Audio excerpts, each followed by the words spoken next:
삶 속에서 어떤 어려움을 우리가 마주하게 되면, 삶 속에서 어떤 어려움을 우리가 겪게 되면 우리는 어떤 행위들을 하게 되어 있습니다. 여러분들은 어떠실까요? 우리 신앙을 가지고 있는 사람들은 그 어려움 앞에서 우리가 가진 믿음을 강하게 하게 되기도 하고요, 혹은 그 어려움이 내가 행한 어떤 잘못 때문이라고 생각을 하고 하나님 앞에 회개하며 기도하기도 합니다. 이것은 자연스러운 것이죠.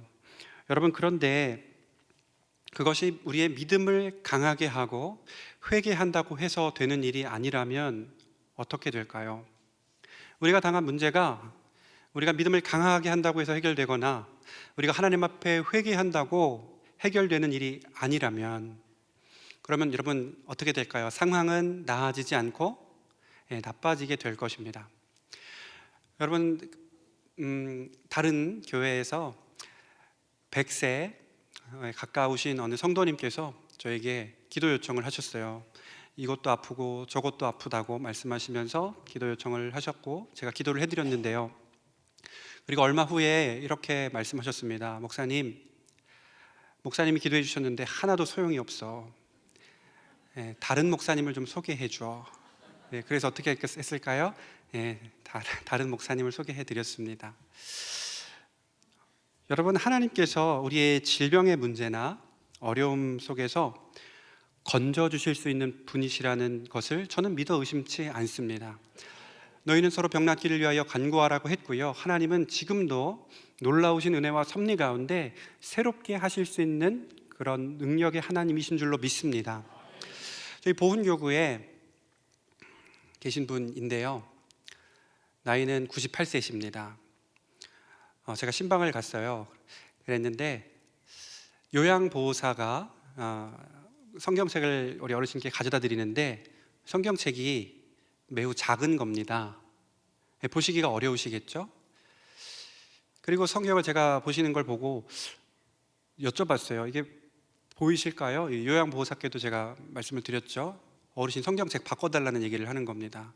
그런데 요양보호사 우리 선생님께서 안경을 밑으로 하시고 성경을 보시면서, 큰 성경책이셨거든요, 이렇게 말씀하시는 거예요. 우리 어르신은 보여요, 이러시는 거예요. 노안이 안 오셨습니다. 98세이신데요 근데 그런 분이 우리 보훈교구에 두 분이나 계셔요. 제가 우리 보훈 권사님께 여쭤봤어요. 어떻게 그렇게 되실 수 있다고 생각하세요? 그랬더니 하나님께 모든 영광을 돌리셨습니다. 놀라운 일이죠. 우리 보훈 86이 되신 권사님이신데 17세가 되도록 등이 굽으셔서 걸어 다니질 못하셨던 분도 계셔요. 17살 때까지 걸어 다니질 못하신 겁니다. 그런데 예수님을 믿지도 않았고요. 그런데 어떤 집회를 만나고 그 강사님에게 기도를 받고 난 후에 서서 다니지 못하셨던 분이 일어나 걷게 되셨어요. 우리 교회 지금 보훈 권사님 얘기입니다. 그 권사님은 어떻게 하셨냐면요, 자기 엄마 손을 잡고 강사님 모시고 그 길을, 비탈길을 내려와서 감사합니다 인사하고 돌아가시고 그 후로 인생이 완전히 주 예수께로 헌신되는 그런 놀라운 일도 경험하셨다고 저에게 친히 간증해 주셨습니다. 놀랍죠. 하나님은요, 그렇게 신비롭게 놀랍게 능력으로 역사하시는 전능자이십니다. 여러분, 그런데요, 우리 인생에 정하신 육체의 한계가 있잖아요. 누가 정하신요? 하나님께서 정하신, 또 우리 각 사람에게 정하신 그 생명의 연한이 다 다르잖아요. 그 정한 기한이 하나님의 뜻이라면 여러분, 우리가 기도한다고 해서 달라지거나 나아지는 것은 없는 것입니다. 믿음으로 능치 못함이 없지 않느냐? 맞죠. 그런데 그것이 하나님의 뜻보다 앞설 수는 없는 것이죠. 여러분, 믿음이 좋은 것을 넘어서서 대단하다고 할 수 있는 우리 다니엘, 정말 대단한 믿음을 가졌잖아요. 그리고 에스겔, 놀라운 환상을 목도하는 사람 아니겠습니까? 그런 사람이라고 할지라도 어떻게 되죠? 바벨론으로 끌려가나요? 안 끌려가나요? 끌려갑니다. 여러분, 하나님을 온 몸과 마음으로 사랑했던 사람들, 하나님의 율법을, 그의 법도를 따르는 것을 생명과 같이 여겼던 사람이라고 할지라도, 그렇게 믿음 좋은 사람이라도 바벨론으로 예외 없이 끌려갔습니다.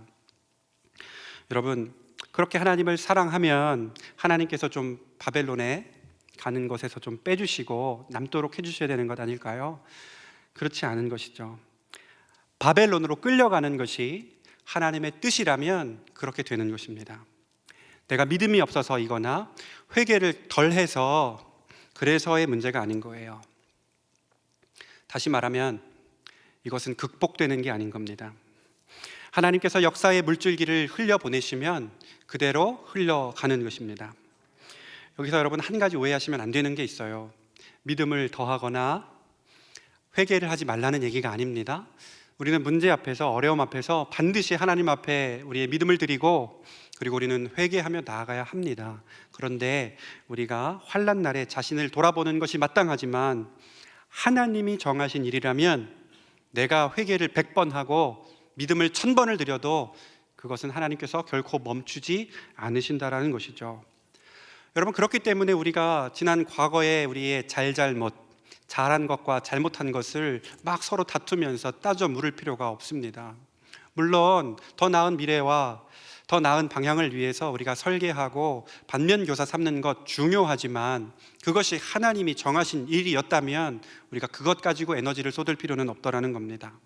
그렇기 때문에 우리는요, 조금 더 넓은 시야를 가지고 하나님의 뜻은 무엇인가, 여기에 더 집중을 해야 되더라는 것이죠. 여러분, 이것이 가장 선명하게 잘 드러난 사건이 있다면 단연코 예수 그리스도의 십자가 사건입니다. 여러분, 믿음이 좋기로 따지면 누가 가장 좋을까요? 예수님보다 좋은 사람은 없습니다. 왜냐하면 히브리서 12장 2절에 보니까 우리 예수님을 가리켜 뭐라고 표현하죠? 믿음의 주라고 표현하죠. 믿음의 주라는 얘기는 믿음의 주인이라는 얘기입니다. 그리고 다르게 말하면 믿음의 창시자를 가리키는 거예요. 모든 믿음은 우리 주님으로부터 나오는 것입니다. 여러분, 우리 주님이 믿음의 창시자이니까, 주인이시니까 얼마나 그 당면한 어려움과 상황들을 잘 돌파해 나가시겠습니까? 여러분, 그런데 어떻게 되셨죠? 예수님은 십자가에서 살아서 내려오지 않으셨고 시체가 되어 끌어내려지셨습니다. 믿음의 주라고 하여도 하나님의 뜻이 있으면, 하나님께서 정하신 바가 있으면 그 정하신 길로 가시더라는 거예요. 여러분, 물론 부활이라고 하는 놀라운 반전이 있었죠. 그리고 그 반전은 우리에게도 동일하게 이루어지는 것인 줄로 믿습니다. 이렇듯요, 우리 눈앞에 있는 상황, 현실, 이것과 이 하나님의 뜻 사이에는 이런 차이가 있더라는 거예요. 여러분, 그런데 이 차이가 있다는 걸 인식할 때 우리의 반응은 어떻게 될 수 있을까요? 지금 눈앞에 있는 현실 때문에 일희일비할 필요가 없어지게 됩니다. 어려움에 처했다고 마냥 슬퍼할 것도 아니고, 지금 내 앞에 기쁜 일이 있다고 해서 그것 가지고 희희낙낙할 필요가 없더라는 거예요. 오늘 본문을 통해서 그것을 조금 더 구체적으로 보려고 합니다.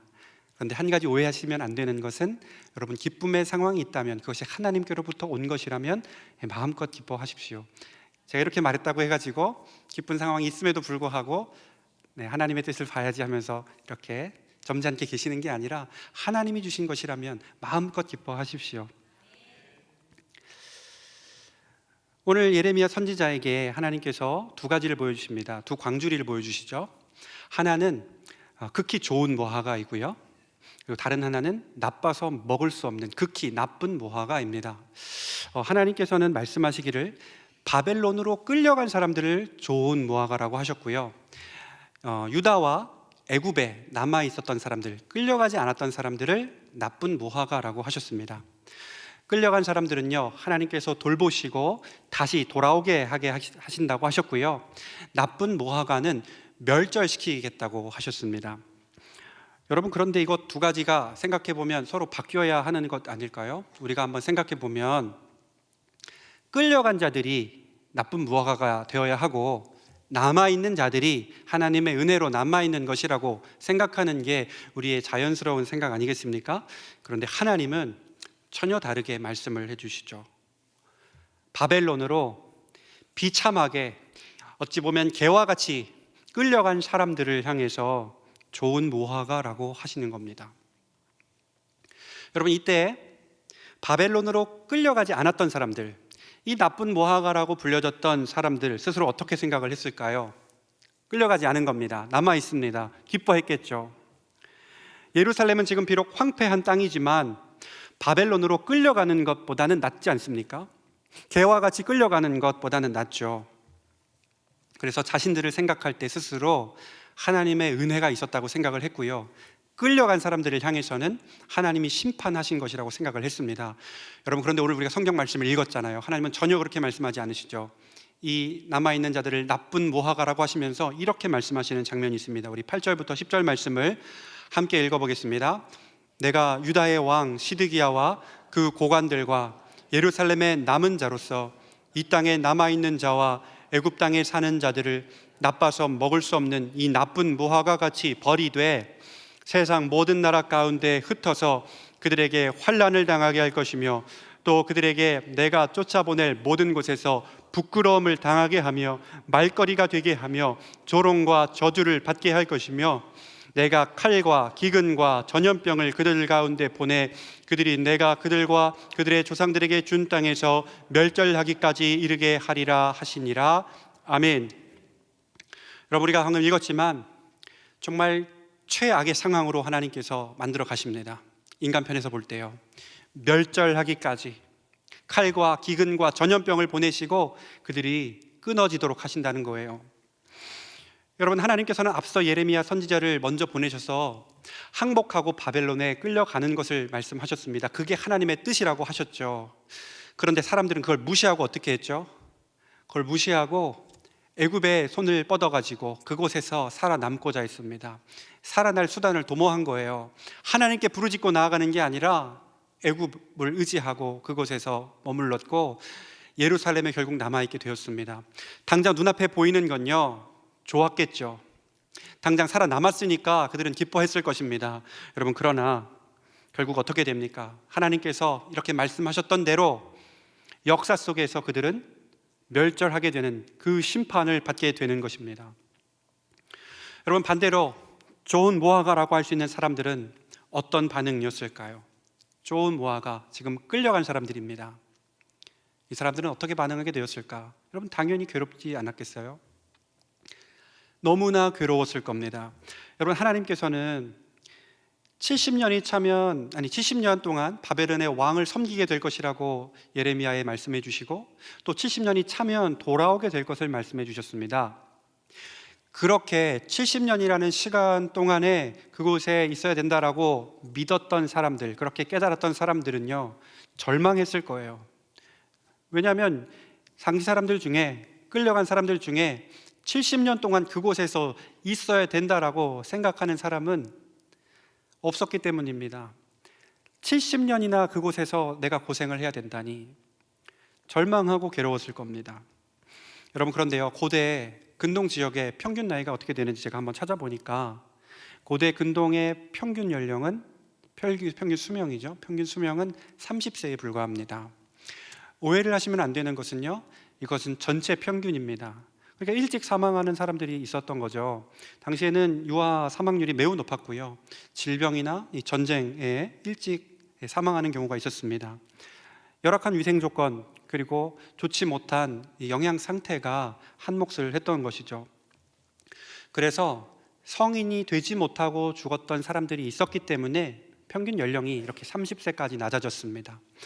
그런데 20살 이상으로, 그러니까 그 시기들을 버텨낸 사람들, 20살 이상의 성인들은 조금 더 오래 살았던 것 같아요. 평균 연령을 보니까 50에서 60세 정도가 됐습니다. 평균이니까 그러면 70세도 있고 80세도 있다라는 거죠. 아무튼 여러분, 한번 생각해 보시길 바랍니다. 평균 연령이 50에서 60세라고 한다면 이 70년의 기간 아니겠습니까? 바벨론 1세대는 다 거기서 죽으라는 얘기죠. 실제로 1세대 중에 돌아온 사람들 나이가 매우 많았고요, 대부분 다 돌아오지 못했습니다. 게다가 하나님은 이렇게까지 말씀하세요. 예레미야 29장 5절 7절 말씀인데요, 우리 같이 한번 읽어보겠습니다. 너희는 집을 짓고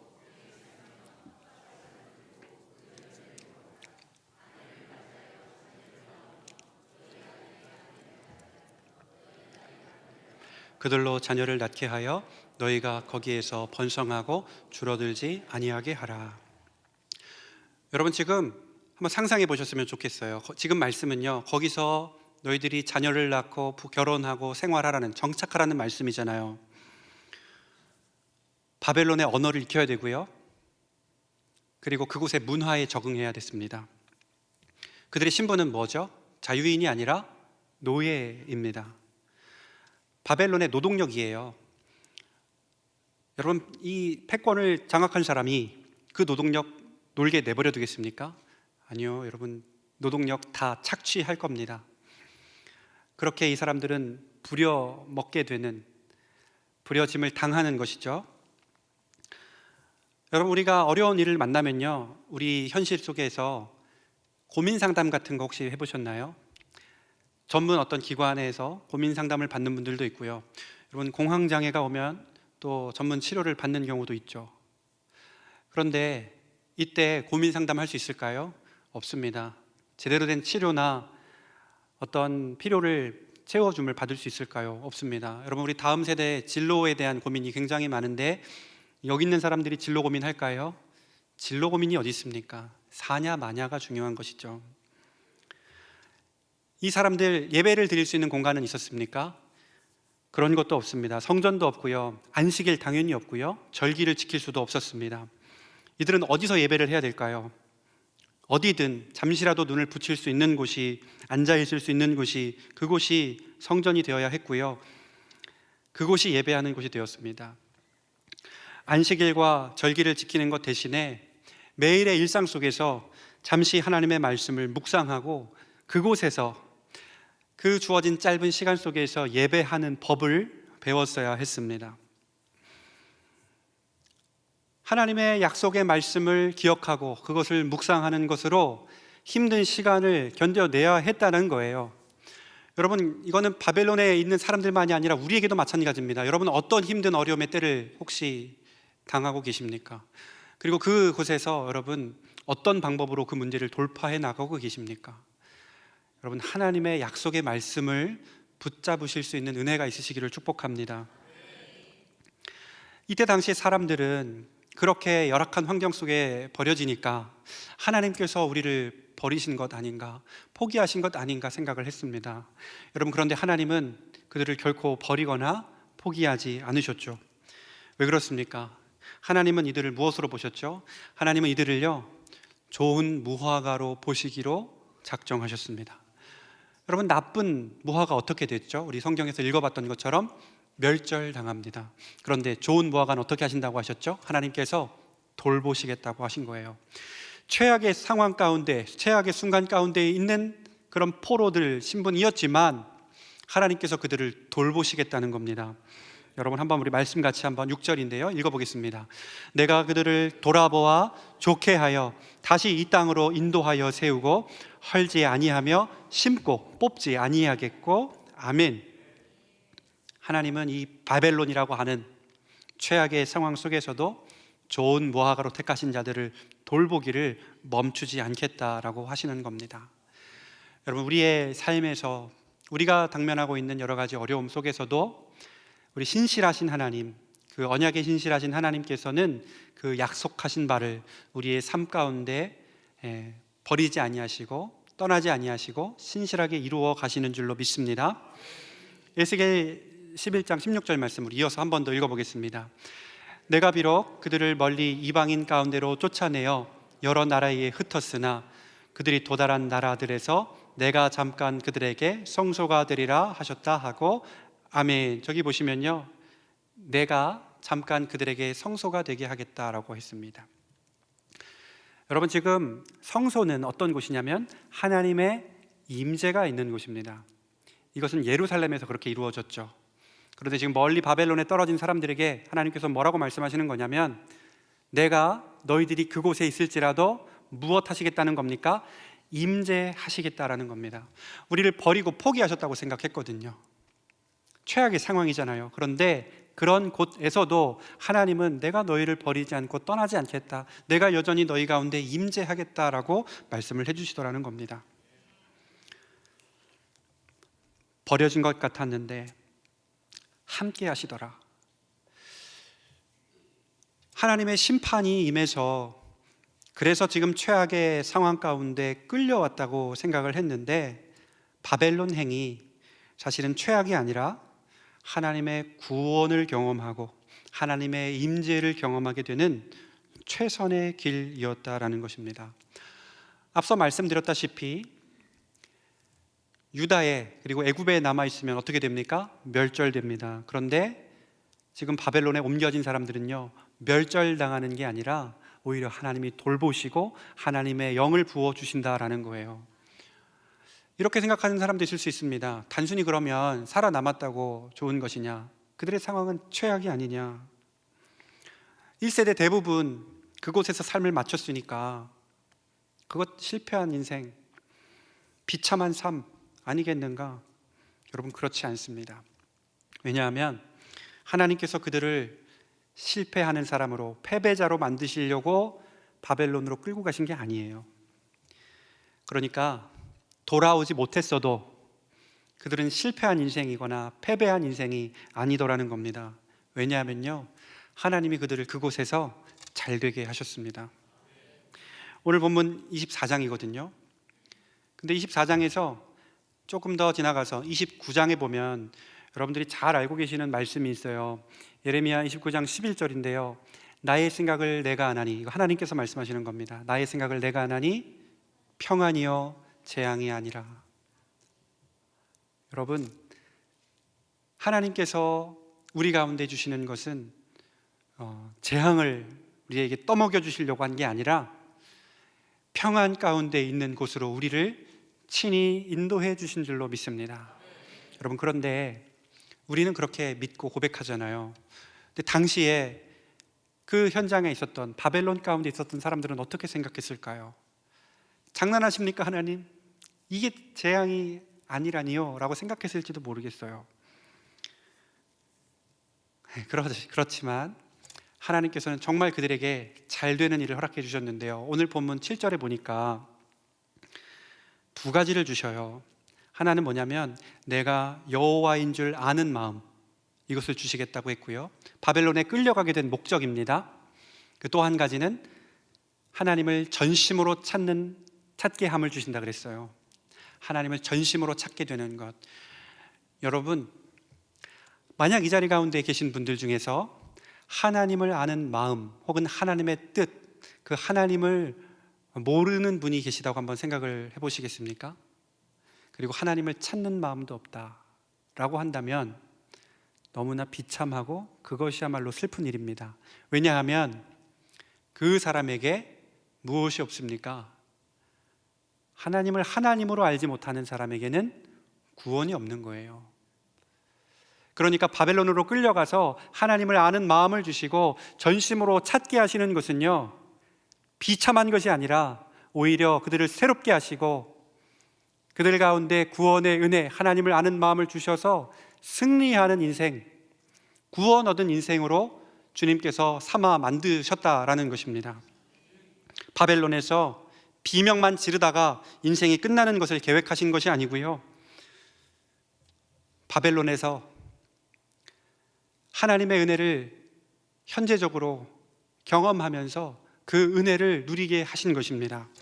그렇기 때문에 돌아왔느냐 돌아오지 못했느냐로 결정되는 것이 아니라, 그것이 중요한 것이 아니라 어느 곳에 있더라도 하나님과 함께하고 있느냐, 하나님을 알고 하나님을 찾고 있느냐, 그것이 중요한 것입니다. 여러분, 그러니까 바벨론에서 돌아오는 것보다 더 주의 깊게 살펴야 하는 것은 무엇일까요? 바벨론에서 그 괴로운 상황 가운데서 돌아오는 것보다 우리가 더 중요하게 생각해야 되는 것은요, 바벨론에서의 그 어려운 상황 속에서의 생활인 것입니다. 어떤 생활입니까? 그곳에서 하나님의 임재를 경험하는 생활이어야 하는 것이죠.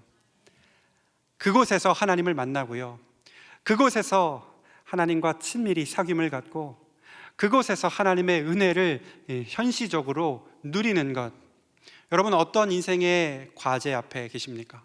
어떤 인생의 어려움 앞에 계십니까? 그 어려움을 벗어나는 것, 여러분, 물론 필요합니다. 그런데 그것보다 더 중요한 것은 무엇이죠?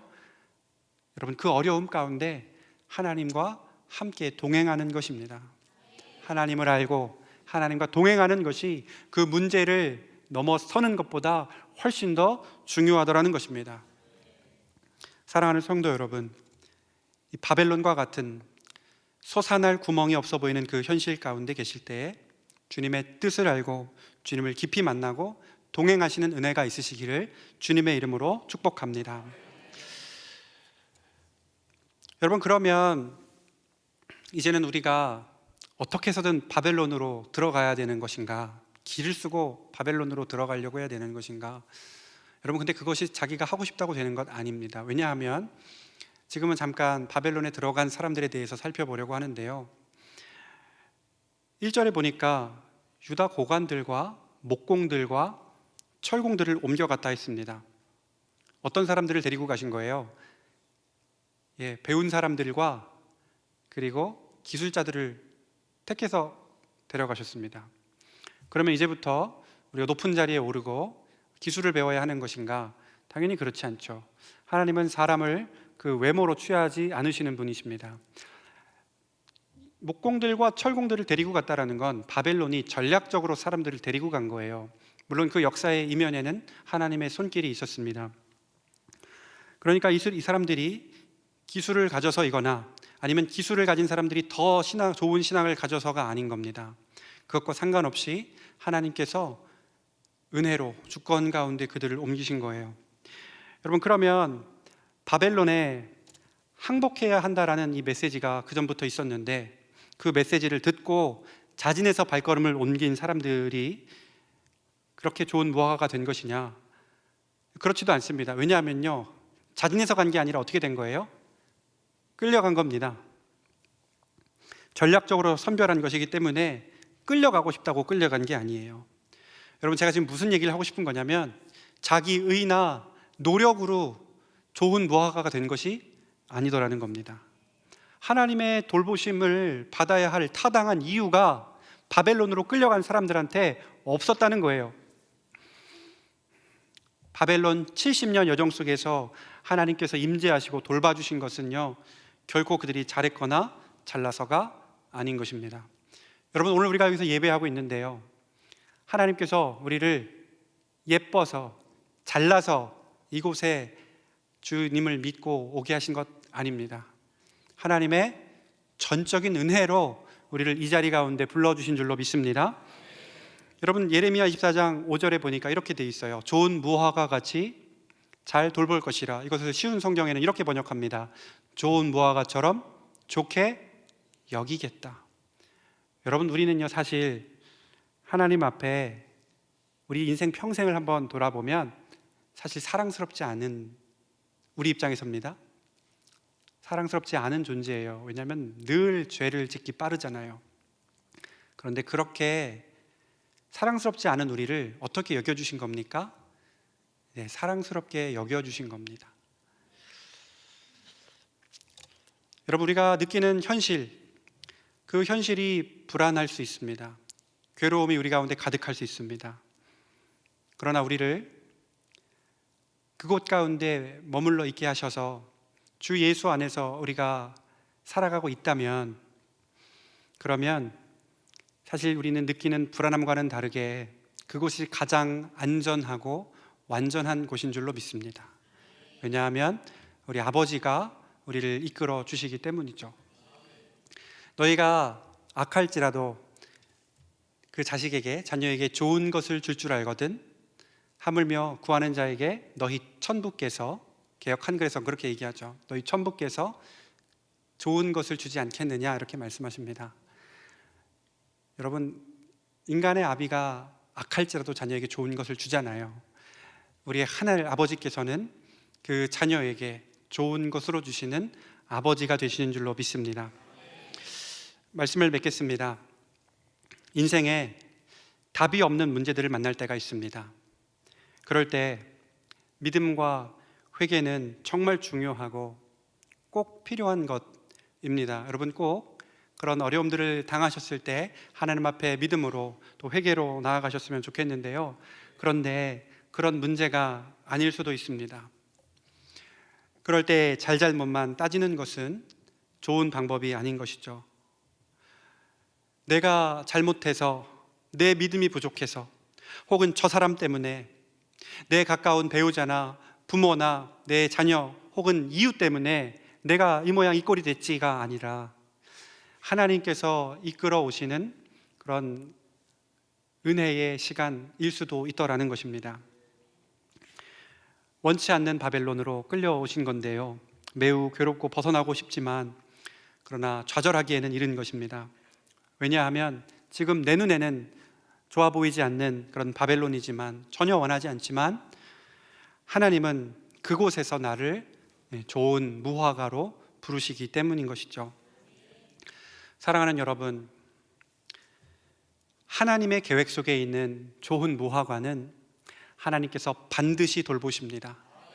하나님께서 부르시는 좋은 무화과는 하나님께서 반드시 돌보십니다. 잘 되게 하신다는 거예요. 그리고 그 좋은 무화과는요, 주님을 아는 마음을 갖게 되고요, 주님을 전심으로 찾게 됩니다. 내가 좋은 무화과인가 아닌가 어떻게 알 수 있을까요? 하나님을 아는 마음, 그 은혜에 반응하는 마음을 가지고 있으면 좋은 무화과이고요, 그 어려움을 당한 그 상황에서 전심으로 하나님을 찾고 계시다면 여러분, 그 어둠의 터널을 지나가면서 하나님의 구원 속에 있다라는 확신 가운데 계셔도 좋겠습니다. 그리고 마지막으로 무화과, 좋은 무화과로 부르시는 것, 그것은 내가 잘해서가 아니라 그랬습니다. 우리는 죄로 가득해서요, 전혀 사랑스럽지 않은 것이죠. 우리 편에서 볼 때요. 그럼에도 불구하고 하나님은 우리를 사랑하시고 새롭게 하시는 그런 은혜를 베풀어 주신 겁니다. 나의 하나님이라는 우리 찬양이 있는데요, 이 시간 우리 함께 찬양을 하려고 하는데, 가사에 보면 이렇게 되어 있습니다. 나의 사랑, 나오셔도 됩니다. 나의 사랑 너는, 가사를 보여주시죠. 나의 사랑 너는 어여쁘고 참 귀하다. 어느 보석보다 귀하다. 내가 사랑스럽지 않을 때 너를 온전히 사랑하고 너와 함께 하려고 내가 왔다, 이렇게 고백을 합니다. 하나님께서 그렇게 말씀하시는 거예요. 우리 사랑스럽지 않았는데, 그런데 사랑하고 너와 함께 하려고 내가 간다. 여러분, 실제로 우리 주님께서 어떻게 하셨습니까? 우리를 사랑하셔서 함께 하시려고 그의 사랑하는 아들을 우리 가운데 보내주셨습니다. 우리 주님께서 십자가를 지신 것은, 죽기까지 하신 것은 우리를 사랑하셔서 우리와 함께 하시려고 하신 거예요. 여러분, 우리 주님께서 마지막에, 이 마태복음 28장 마지막에 뭐라고 하시죠? 내가 세상 끝날까지 너희와 항상 함께 있겠다고 말씀을 해주셨습니다. 여러분, 그 약속, 그 신실한 약속을 여러분의 바벨론에서 꼭 붙드시는 은혜가 있으셨으면 좋겠습니다. 여러분, 그런데 이 찬양 가사 후렴이 있어요. 이거는 우리의 고백인데요, 이것이 바벨론을 살아가는 사람들의 자세예요, 태도라고 생각을 합니다. 주님의 나라와 뜻이 나의 삶 속에 임하게 하옵소서. 주님을 더 알게 하시고 주님만 보게 하여 주시옵소서. 그래서 거룩히 살아갈 힘과 두려움 없는 믿음을 주신 그 하나님을 찬양하게 하옵소서. 여러분, 그래야 바벨론 살아가지 않겠습니까? 사랑하는 여러분, 우리 하나님의 뜻을 더 알기를, 그리고 하나님을 전심으로 찾는 마음을 우리 가운데 주시기를 기도했으면 좋겠습니다. 그렇게 우리 모두가 당면한 그 바벨론의 상황 속에서 주님을 알고 주님의 뜻을 구할 때, 주님을 전심으로 찾을 때 넉넉히 이김을 갖게 되실 줄로 믿습니다. 그렇게 하나님께서 이김을 주시며 기쁨 가운데 복을 누리실 수 있는 저와 사랑하는 모든 성도님들의 복된 삶이 되시기를 주님의 이름으로 축복합니다.